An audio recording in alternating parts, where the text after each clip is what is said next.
Hey everyone, welcome back. If your transactions history isn't showing, follow these steps. First of all, open the app and then log out and go to the Truist app settings and then log out. Then you're going to log back in. Enter your user ID and password correctly so you don't have further problems, and then go ahead and log in after that to refresh account data. Next, check your internet connection and try again. If it's not stable enough, try switching between Wi-Fi and mobile data to rule out network issues. Then check if you have a stable internet connection or not.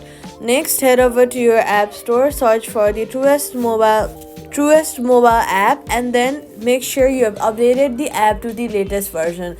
Updating your app ensures you have all the latest files and bug fixes, so make sure to update it.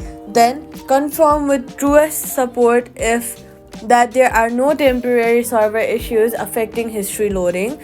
After these steps, all your recent transactions should appear correctly, and that's it. Subscribe for more quick fixes.